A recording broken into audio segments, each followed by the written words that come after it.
이 수업 2024년 말까지 다 꽉 차 있다고 합니다. 주말 수업은 2025년이 돼야 예약이 가능하다고 하고요.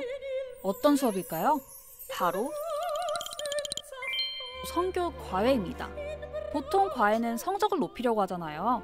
이건 달라요. 성을 제대로 배우기 위해 시간과 돈을 투자합니다.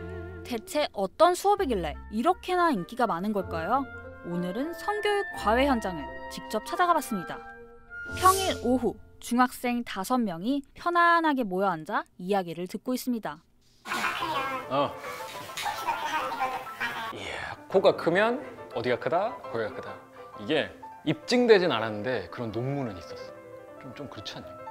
훅 들어오는 학생 질문에 강사는 당황하지 않고 준비한 내용을 설명합니다. 이 수업에 정해진 내용은 없습니다. 수업 시간 약 70분 동안 강사는 아이들과 대화하면서 학생 수준에 맞는 내용을 가르친다고 하는데요. 그쵸, 한 40-50개 준비는 해와요. 근데 막상 갔는데 아이들이 성에 대해서 경험이 없고 낮으면 너무 세게 했을 때 충격을 받고 당황하고 이런 경우도 있어서 그 내용 안에서 맞춰가는 편이에요. 중학교 2학년은 연애에도 관심이 많은 나이죠. 여자친구 유무도 넌지시 물어봅니다. 네, 요새 연애 잘 돼가요? 여자? 오래 왔어? 얼마나 왔어? 210며칠? 와, 나랑 비슷한데? 그러면서 연애할 때 조심해야 할 부분을 아이들에게 전하는데요. 연애를 하는데 공개 고백, 공개 연애 하는 게 너네 입장에서 봤을 때 좋을까 별로일까? 어떨 것 같아? 각자 좋은 것도 있고 안 좋은 것도 있고. 뭐가 좋은 것 같아? 그치, 그래서 공개 고백을 난 추천하진 않아. 왜냐면 잘 사귀었어, 근데 헤어졌어, 어그로 끄는 트롤도 있잖아. 근데 약간 부풀리는 거 섞여서 이런 애들한테 너네 연애 얘기를 하면 돼, 안 돼? 온라인에서 아이들이 접할 수 있는 음란물에 대한 설명도 필수입니다. 애들이 무료 웹툰 사이트 애니를 막 들어가. 너무 접근이 쉬워. 문제가 야한 애니랑 야한 웹툰이 있어. 근데 포인트가 이 무기징역까지 열려버렸어. 근데 야한 웹툰 애니를 그린 사람, 올린 사람, 본 사람 싹 처벌이 가능해. 근데 이게 왜 무기징역까지 열렸냐면 주인공 캐릭터가 나이가 어려. 주인공을 중고등학생으로 설정해. 그러면 미성년자를 야하게 그렸잖아. 2D 캐릭터여도 이걸 그리거나 본 사람은 이제 아동청소년 성보호위반 미성년자 성적 대상으로 처벌이 가능하다. 스마트폰 사용이 활발한 나이, 온라인 음란물을 본 것만으로도 처벌을 받을 수 있음을 학생들에게 제대로 알려주는 겁니다. 아이들 사이 성적인 농담도 문제가 될 수 있음을 가르칩니다. 피해자가 됐을 때 대처법을 알려주면서 동시에 이런 장난을 하면 안 됨을 알려주죠. 만약에 누가 와서 이런 씨땡누마 고추 3cm 이렇게 했어. 욕설이 일단 있지. 이게 벌금이 200까지 가요. 고추 세지. 근데 만약에 카톡이나 DM이나 이런 데서 고추 3cm 이런 씨땡누마 이렇게 했어. 근데 이거는 2000까지 가요. 통신매체 이용 음란죄 때문에 2000까지 갈 수 있어. 너네가 괜찮아서 탱커처럼 받아주곤 있어도 마음속에 그런 욕이나 야한 말 때문에 상처를 받잖아. 그렇게 구겨진 거는 펴지지가 않아 잘. 한 번 구겨진 거. 그래서 너네가 남자라고 해서 무조건 감내할 필요 없고. 이런 소규모 성교육 과외는 학부모들에게 폭발적인 인기를 얻고 있는데요. 되게 불안해하세요. 스마트폰 보급도 되게 많아지고 매체가 많아졌다. 우리 아이들이 성에 대한 정보를 너무 여과 없이 접하면 어떻게 하느냐. 코로나 전에 그 막 N번방 사건 터지고 하던 그 시절 직전부터 좀 압도적으로 확 늘었던 것 같아요.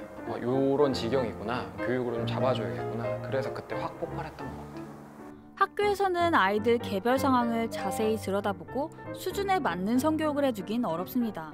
이시훈 씨는 학교 성교육 선생님이신 어머니를 보며 이런 한계를 느끼고 성교육 강사가 되기로 마음먹었습니다.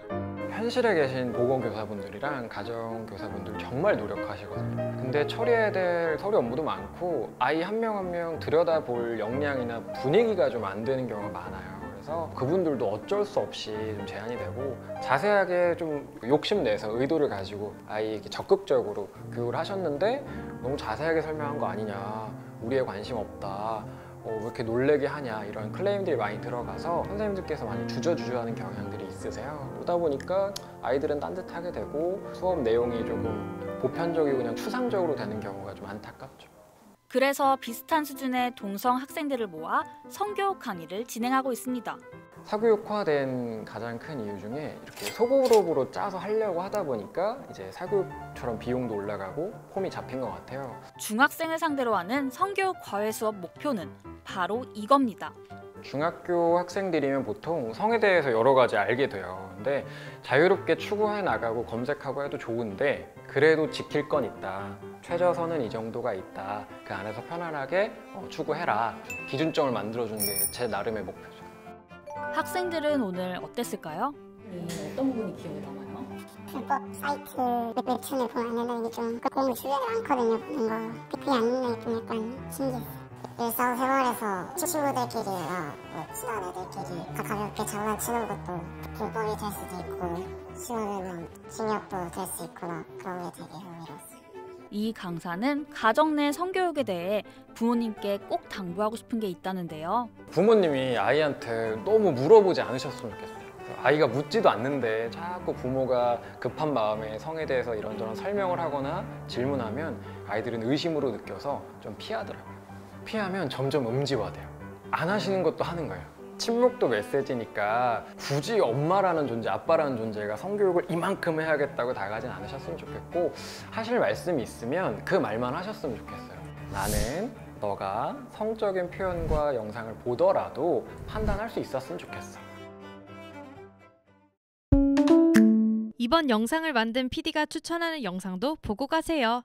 스브스 뉴스의 다른 영상을 즐기시려면 구독 버튼을 꼭 눌러주세요.